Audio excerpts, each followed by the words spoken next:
أعوذ بالله من الشيطان الرجيم بسم الله الرحمن الرحيم ولكل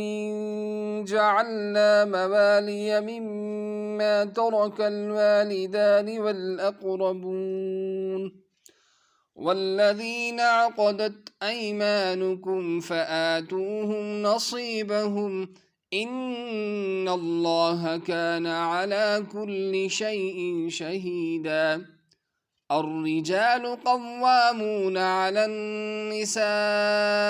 بما فضل الله بعضهم على بعض وبما أنفقوا من أموالهم فالصالحات قانتات حافظات للغيب بما حفظ الله واللاتي تخافون نشوزهن فعظوهن واهجروهن في المضاجع واضربوهن فإن أطعنكم فلا تبغوا عليهن سبيلا إن الله كان عليا كبيرا وإن خفتم شقاق بينهما فابعثوا حكما من أهله وحكما من أهلها إن يريدا إصلاحا يوفق الله بينهما إن الله كان عليما خبيرا صدق الله العلي العظيم. محترم سامعین و ناظرین، السلام علیکم ورحمۃ اللہ وبرکاتہ۔ درس تفسیر کے سلسلہ میں آج ہم سورۃ النساء کی آیت نمبر 33 سے لے کر 35 تک، یعنی کہ آج کا ہمارا سبق آیت نمبر 33 سے لے کر 35 تک ہے۔ سب سے پہلے آپ کو یہ بتا دینا ہم ضروری سمجھتے ہیں کہ عربک لینگویج، عربی زبان اور عربی قواعد یعنی گرامر سیکھنے کے لیے سبسکرپشن لنک میں جا کر وہاں ہمارا دوسرا چینل مفتی عبداللطیف قریشی القاسمی، اس کو بھی آپ سبسکرائب کر لیں تاکہ آپ کو ان ویڈیوز میں جو ہم سبق پیش کرتے ہیں اور ہم نشر کرتے ہیں ان سے بھی آپ کو بھرپور فائدہ ملے اور آپ اس سے بھرپور فائدہ اٹھا سکیں۔ تو چلیے سب سے پہلے ان آیتوں کا مفہوم ہم اور آسان تفسیر سمجھ لیتے ہیں۔ یہ جو پہلی آیت میں تھا، عربوں میں ایک رواج تھا، وہ اپنے دوست بناتے تھے، اپنے مددگار بناتے تھے، اور ان میں یہ معاہدہ طے ہوتا تھا کہ اگر کسی پر کوئی تاوان آ جائے، کوئی کسی مصیبت میں پھنس جائے اور اس کو وہاں کچھ مال دینا پڑے تو اس کا دوسرا جو دوست تھا وہ اس پہ اس کی مدد کرے گا۔ اسی طرح جناب رسول اللہ صلی اللہ تعالیٰ علیہ وسلم نے بھی صحابہ کرام کے درمیان عقد مواخات قائم کرایا، اور وہ جو عربوں کا جو دستور تھا، جو عربوں کا رواج تھا، اس کو مولا الموالات کہتے تھے۔ تو ان سب کے یہ جو حصہ تو اس مولا جو ہوتا تھا، جن کے ساتھ یہ عقد بن جاتا تھا، ان کو آخر میں پھر چھٹا حصہ دیا گیا کہ چھٹا حصہ ان کو دے دو۔ پھر جب سورہ احزاب کی وَأُولُو الْأَرْحَامِ بَعْضُهُمْ أَوْلَىٰ بِبَعْضٍ والی آیت نازل ہوئی تو یہ حکم منسوخ ہو گیا، اور اب صرف وراثت میں جو حصہ ملے گا وہ رشتہ داروں کو ملے گا، باقی کسی کا مقرر حصہ قرآن نے نہیں رکھا ہے۔ اور پھر جو ہے دوسری بات یہاں مردوں اور عورتوں کے حوالے سے ہے، جیسے کہ پہلی آیتوں میں یہ واضح کر دیا گیا ہے کہ وہاں عورت اور مرد جو ہے یہ اللہ کے یہاں دونوں مخلوق ہیں، اور جیسا نماز، روزے، زکوٰۃ، حج کا ثواب مردوں کو ملے گا، ایسے ہی عورتیں جو کریں گی ان کو بھی ملے گا۔ مرد اپنے مرد ہونے کی بنا پر کسی ثواب کا مستحق، اور عورت اپنے عورت ہونے کی بنا پر کسی اجر سے محروم نہیں کی گئی ہے۔ جیسے کہ ہندو کی منوسمرتی اور اسی طرح کلیساؤں کی کونسلوں میں عورتوں کو ایک حقیر ترین مخلوق اور ذلیل ترین مخلوق قرار دیا گیا تھا، ایسا نہیں، بلکہ عورت کو مساوات دی گئی اور برابری دی گئی۔ ہاں، دوسری بات ہوتی ہے زندگی کا نظام جو ہے، معاشرتی امور جو ہیں ان کو چلانے میں مرد کو اللہ تعالیٰ نے عورت پر حاکم بنایا ہے، حاکم بن کے رہے گا۔ جیسے اللہ نے باپ اور بیٹے دونوں کو انسان بنایا، لیکن بیٹے کو حکم دیا کہ تم محکوم بن کے رہے اور باپ تجھ پر حکم کرتا رہے۔ اسی طرح بیوی کو آرام پہنچانے اور دنیا کے انتظام کے حوالے سے مرد کا جسم جو ہوتا ہے وہ مضبوط ہوتا ہے، مرد کا ذہن جو ہوتا ہے وہ مضبوط ہوتا ہے۔ اس لیے عورت کو اس بارے میں یہ حکم دیا گیا کہ وہ اپنے شوہر کی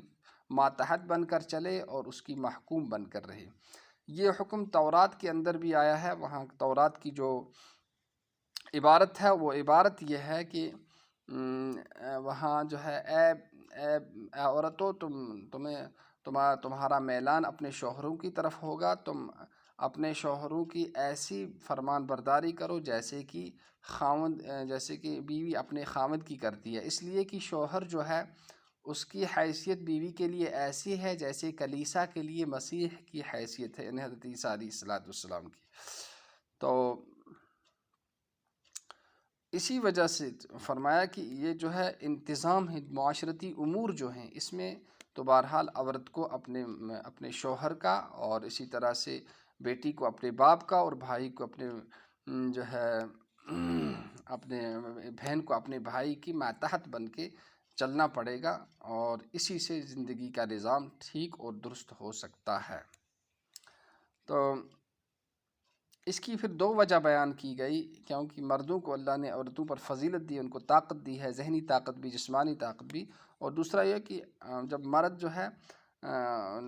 کسی سے نکاح کرتے ہیں تو وہ اس کا مہر دیتے ہیں، ان پر مال خرچ کرتے ہیں۔ اسی طرح سے بیٹا اپنی ماں کا خرچہ برداشت کرتا ہے، اور بھائی اپنی بہن کا، اور باپ اپنی بیٹی کا۔ تو یہ دو وجہ سے فضیلت اللہ تعالیٰ نے فرمائی ہے کہ ہم نے ان پر دے رکھی ہے۔ اور پھر فرمایا عورتوں کے اوصاف فرمایا کہ وہ کیا ہوتی ہیں۔ ایک تو وہ فرمان بردار ہوتی ہیں، اور اپنے شوہروں کی فرمان بردار ہوتی ہیں، اور ان کی غیر موجودگی میں ان کی عزت و ناموس کی حفاظت کرتی ہیں۔ تو ساتھ ساتھ اسلام کے مکمل ہونے کی یہ ایک دلیل ہے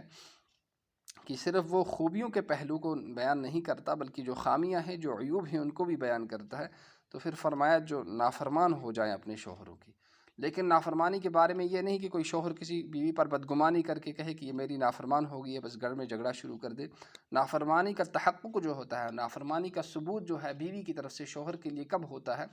جب وہ اس کو جو ہے اس کی جنسی خواہش پوری نہ ہونی دے اور اس کو اپنے قریب نہ آنے دے، ایک تو اس سے ہوتی ہے،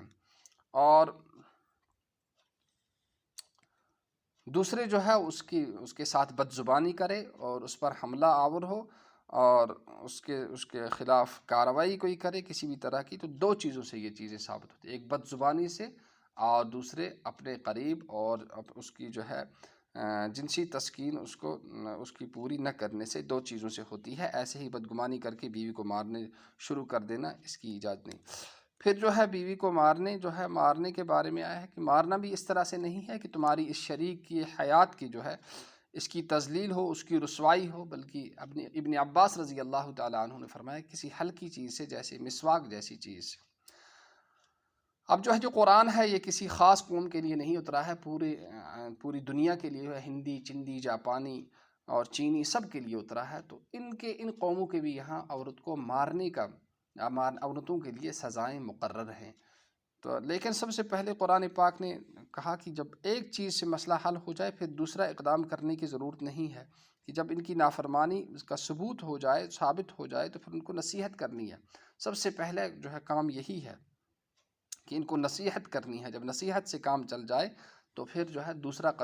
پھر ان سے بات کرنے کو ترک کر دینا، ان سے بات نہیں کرنی ہے، اور تیسرا جو ہے ان کے بستر الگ کر دینا ہے، پھر جو ہے ان کو مارنا ہے۔ دوسرا جو ہے ان کو بسترے میں الگ کر دینا ہے، اور اسی طرح سے ان کو مارنا ہے، مار پٹائی کرنی ہے۔ لیکن سب سے پہلے جو ہے وہ نصیحت ہے، یہی سب سے کارآمد چیز ہے، اور یہی سب سے کامیاب ہے۔ جب اس سے کام چل جائے تو پھر یہ بسترا الگ کرنے کی اور اس سے بات نہ کرنا اور اس سے بات کرنے کو ترک کر دینا، یہ دوسرے جب اس سے کام نہ چلے جب ہے۔ اور اسی طرح ان کو مارنا جو ہے اس طرح سے نہیں مارنا ہے کہ ان کو نشان پڑ جائیں اور زخم لگ جائیں، ان کے جسم میں چوٹیں لگ جائیں، ایسے نہیں مارنا، کسی ہلکی چیز سے جس سے بس ان کو احساس ہو جائے۔ پھر اگر اس سے بھی کام نہ چلے تو ایک فیصلی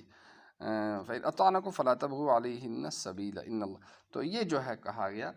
کہ جب نصیحت سے جب ایک طریقے سے کام چلے، پھر دوسرا طریقہ اختیار کرنے کی ضرورت نہیں ہے۔ پھر فرمایا اگر ان کی نافرمانی کا ڈر ہو تمہیں تو پھر جو ہے ایک فیصلی بنا دینا ہے، کس کی طرف سے؟ ایک فیصلی عورت کے خاندان سے، ایک مرد کے خاندان سے۔ تو پھر جو ہے جب وہ جو ہے بالکل ان کی نیت صاف ہو جائے، شوہر کی بھی بیوی کی بھی، تو ان کے درمیان پھر اتفاق کر دینا چاہیے۔ تو مفسر فقیہ الامت حضرت مولانا اشرف علی تھانوی رحمۃ اللہ علیہ نے فرمایا کہ یہ جو ہے اگر وہ نیت صاف کر لیں کہ اور زندگی اچھی طرح سے خوشگوار طریقے سے گزارنے کا اور بسر کرنے کا ارادہ کر لیں، تو اب جو ہے یہ ان کے درمیان اتفاق کی صورت پیدا کرنا اور ان کو جو ہے ان کے اتفاق کا یہ فیصلہ کرنا یہ واجب ہے۔ اور یہ جو ہے جو پچھلے والی آیتوں میں جو آئی تھی کہ ان کو نصیحت کرنا اور یہ کرنا، یہ جو ہم سے یہ تمام چیزیں یہ جو ہیں مستحب ہیں، اس پر عمل کرنے سے اور جو ہے زندگی خوشگوار بن سکتی ہے۔ دوسری جو ہے اسلامی معاشرہ جو ہے اور اسلامی سوسائٹی جو ہے افراد کی باہم کشمکش اور تصادم سے یہ بالکل خالی نے جو ہے لا تعلق نہیں ہے کہ جب میاں بیوی کا اور جب خانگی جو معاملات ہیں اور گھریلو جو زندگی ہے یہ خوشگوار ہوں گے تو اس سے ایک بہترین اور اچھا معاشرہ بھی تشکیل پا سکتا ہے۔ جب گھریلو انتظام ہی ٹھیک نہیں ہے اور جب گھریلو انتظام کے اندر کشمکش ہے تو ظاہر سی بات ہے اس سے پھر معاشرے کے اندر اور اجتماعی زندگی کے اندر اور سوسائٹی کے اندر بگاڑ پیدا ہوتا ہے، اختلاف اور انتشار پیدا ہوتا ہے، اور بہترین سوسائٹی اور بہترین معاشرہ اس سے وجود میں نہیں آ سکتا ہے۔ اس لیے اسلام نے جو ہے گھریلو زندگی پر اور ازدواجی زندگی کے خوشحال ہونے پر بہت زیادہ اس کی ترغیب بھی دی ہے۔ اگر کبھی کوئی اختلاف پیدا ہو جائے، کوئی انتشار اور افتراق پیدا ہو جائے تو وہاں صلح کرانے کی اور ان کو باہم شیر و شکر کرنے کی اور ان کو متفق کرنے کی اور باہمی تال میل ان کے درمیان پیدا کرنے کی بہت جو ہے صورتیں بھی بتائی ہیں، اس کے طریقے بھی بتائے ہیں اور اس کی ترغیب بھی دی ہے۔ تو چلیے اب ہم اس کا ترجمہ سن لیتے ہیں۔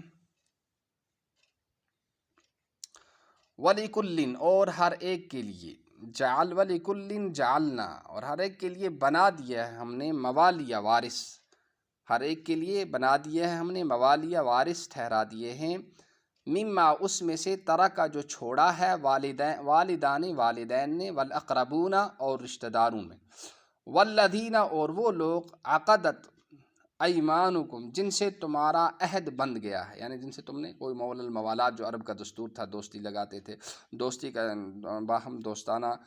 تعلقات قائم کرتے تھے اور ایک دوسرے کی مصیبت میں اور آڑے وقت میں ایک دوسرے کے کام آتے تھے، اس کو مول الموالات کہا جاتا تھا۔ فآتوہم تو دے دو تم ان کو نصیبہم ان کا حصہ، ان بے شک اللہ کانا ہے علی کل شیء ہر چیز پر شہیدہ گواہ، تو وہ دیکھ رہا ہے کہ ہم کیا کر رہے ہیں۔ الرجال مرد قوامون سر درے ہیں، حاکم ہیں، علی النساء عورتوں پر، بما اس کی وجہ سے جو فضیلت دی اللہ نے بعضہم ان میں سے بعض کو علی بعض بعض پر، اور بما اس کی وجہ سے انفقوا جو انہوں نے خرچ کیا، من اموالہم اپنے مالوں سے، فالصالحات تو نیک عورتیں، قانتات فرمان برداری کرنے والیاں، حافظات حفاظت کرنے والیاں، للغیب غیب کی، بما اس کے ذریعے سے، حفظ اللہ جو جس کی حفاظت کی اللہ نے، یعنی ان کی عزت ناموس اور ان کے مال کی حفاظت کرنے والی، اور اللاتی وہ عورتیں، تخافون ڈرتے ہو تم،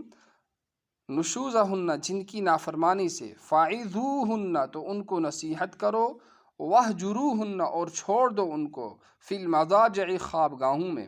وضربوہن اور ان کو مارو، فإن پھر اگر اطعنکم وہ تمہاری اطاعت کر لیں، تمہاری فرمان برداری اختیار کر لیں، فلا تبغوا تو تلاش نہ کرو تم علیہن ان پر، سبیلا کوئی راستہ، ان بے شک اللہ کانا ہے، علیًا بلند، کبیرہ بڑا، وَإِنْ خِفْتُمْ اور اگر تم کو خوف ہو شقاقہ کشمکش کا یا اختلاف کا بینہما ان کے درمیان فبعثوا تو بھیج دو تم حکمن ایک حکم ایک منصف ایک فیصلہ کرنے والا، یہ تینوں ترجمے اس کے ہو سکتے ہیں، من اہلہ مرد کے خاندان سے، وحکمن اور ایک حکم ایک فیصلہ کرنے والا من اہلہا عورت کے خاندان سے، ان یریدا اگر وہ ارادہ رکھتے ہوں اصلاحا صلاح کا، یوفق اللہ وہ توفیق دے دے گا اللہ تعالیٰ، یوفق اللہ بینہما اللہ تعالیٰ توفیق دے دے گا، اللہ تعالیٰ جوڑ پیدا کر دے گا بینہما ان کے درمیان، ان بے شک اللہ کان ہے علیماً بہت زیادہ جاننے والا، خبیرہ بڑا باخبر، لہذا وہ ان کے حالات سے خود باخبر ہے۔ اور جب وہ صلاح کریں گے اور نیک نیتی سے اور دل کی صفائی سے کریں گے تو اللہ تعالیٰ ان کو آگے چل کر اچھے تعلقات اور اپنی ازدواجی زندگی کو اور گھریلو زندگی کو خوشگوار بنانے کی توفیق بھی دے گا اور ان کی مدد بھی کرے گا۔ اللہ تعالیٰ ہمیں قرآن و سنت کے مطابق زندگی گزارنے اور اس پر عمل کرنے کی توفیق نصیب فرمائے۔ السلام علیکم ورحمۃ اللہ وبرکاتہ۔ سبحان اللہ بحمدہ، سبحانک اللہم وبحمدک، ونشہد ان لا الہ الا انت ونستغفرک ونتوب الیک۔ سبحان ربک رب العزۃ عما یصفون، وسلام علی المرسلین، والحمد للہ رب العالمین۔